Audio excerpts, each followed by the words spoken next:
that helps so many people, more than the ones that aren't here in this room. This is just a little short percentage of the people that are going to be touched by this kind of event. And this is why we're here. It's not just because of us, it's because of you, and it's because of all those other people that can't come here. One time we went to speak at an event involving veterans. We were called there to call them, and they shut us down, and they put us outside, and then they finally just, okay, 1, 2 guys come in and talk. And they thought, well, you know what, there's just a few guys out there. So I went in and talked, and this was to the governor, and I says, you know what, we're not here because we're injured or we need anything. There's those people out there, the ones that need us. Not us, it's not about us, it's about them. It's about our ancestors, it's about those children.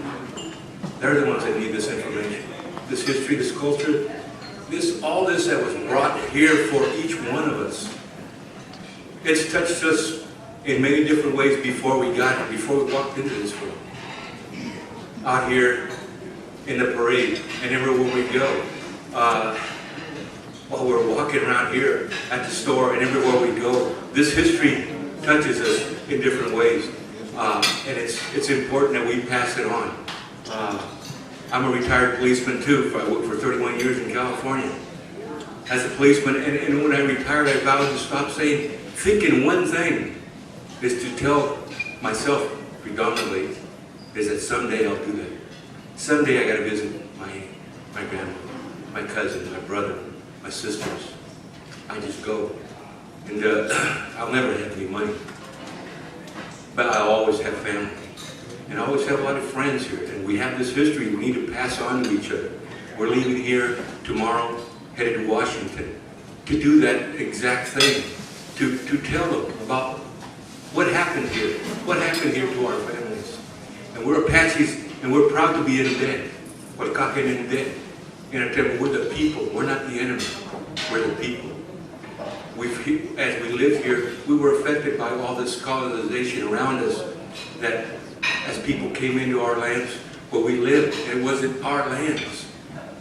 We didn't say this is our lands. When people came here, we welcomed them. The Spaniards wrote about us in 1542, about how welcoming the Apaches were, how cordially we treated them, how we escorted them to water and to different places where they could get their food. Of course, they were looking for gold. They were looking for other things that we didn't care about. They were not important to us, and they still aren't important to us. You will not see us wear gold. It is important that we maintain those things that are important to us. And we've served in the military. I'm a veteran. My brother over here is a veteran. Everybody in our family is a veteran. Because this is our thing. This is a place where we share with so many different people. And that freedom is very important, not just to me, but to my family, and to your families, and to our friends, our neighbors, to all of us. And it's not so evident until you leave this country. 2 years ago, before 9/11, I left to take a tour in Europe and just go over there and visit. And it's different, you know, those countries are different. They're supposedly free and stuff just like this, and it's okay. But there was a difference when that plane touched down in LaGuardia in New York. Spontaneously, like everybody was told to do it at the same time, clapped when those wheels touched the ground. There's a difference, you know, on this land. And that's what is important to us. Freedom. We died for it. We live for it too.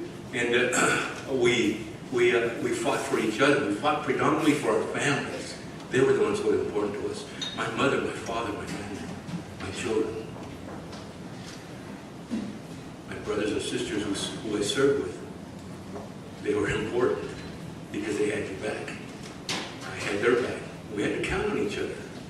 So when we served, and when we lived here, we served with the military, but we also lost family to the military. My grandmother told me a story when I was 12 years old, sat us down, and my grandmother was pretty blunt. And I thought she was a little mean and honoring. You know, of course, I was just a kid, always probably in trouble, but after she told us the story, it was really tragic. But her mother, my great-grandmother's brother being killed in her arms at the hands of a soldier right across the river here, by soldiers from here. She said, right in my face, what does that make you feel like? What does that make you feel like? I want a response. Of course, I was angry. Anger. Why would soldiers do that? Kill a little baby like that? And quickly she said, no, that's not why I tell you the story. You honor the soldiers. That's what their job is. They're doing it. But who will remember your great-grandmother? An 8-year-old girl. If she had made one mistake, none of our family would be here today. Never forget. Never forget what your family did for you. And continues to do today. And so we live here together with so many different people. And it's a powerful statement to be here still, in spite of everything that's ever happened. Good and bad. And all the places we've gone to. And here we are. Still here. And we were up in Austin about a month or so ago at a conference that, where the theme was, there ain't no Indians in Texas, because that's what publicly the state officially dictates. There isn't. Yet we were there, thousands of us. We are the evidence. We are the proof. How much proof do you need? We don't need their blessing. We don't need their touching or their documents. We don't need that. We have our families. We have each other. That's more important. It'd be nice to them to accept the truth, but sometimes it's very difficult, but we don't need it. And then we continue on that way with the strength that our Creator, our parents gave us. And that's the Emperor's inspiration, just as it was spoken here, and it's been repeated so many times. And it's our parents, our grandparents. They're our heroes. I was up at Carlisle Indian School with some of the children that were taken from us here, from this fort at Fort Duncan. They're buried in Carlisle Indian School, Pennsylvania. And after a week there, professors were gathered around and started summarizing the week and saying, well, at least, it was a failure. The school system, the industrial school system for the Indian children, it was a failure. That should have never happened, but it did. And then went down the road of, at least, there was some positives. You had to look at the positives. Yeah, of course you did. Well, Jim Thorpe, he mentions a few people.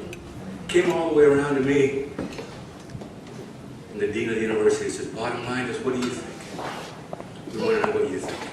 I'd been there a week. I told them, you guys have had students, and you teach them, and you want them to learn. You think it's important to them, and they need to learn this, because it will take them through life. And after the week, you give them a test. You look at the scores. Every single one of them flunked. That's the way I feel. I've been telling you who my heroes were, who inspired me. And it wasn't Jim Thorpe. He died penniless with no medals. And those other children, they're buried right here at the school. And they were taken away from the school because they weren't citizens.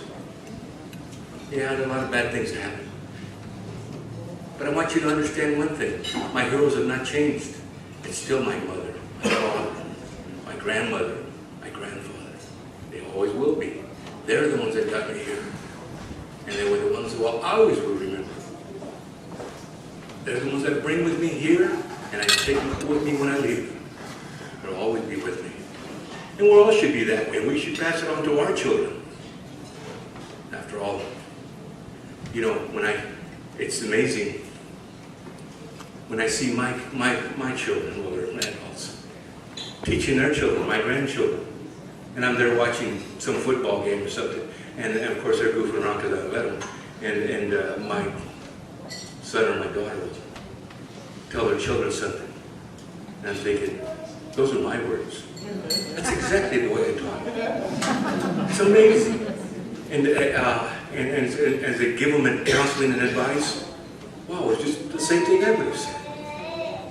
That's good. That's success. That's what drives me. It's our children, and that's what we do it for. And I'm glad to hear, the sounds here of a child. That to me is that's a blessing.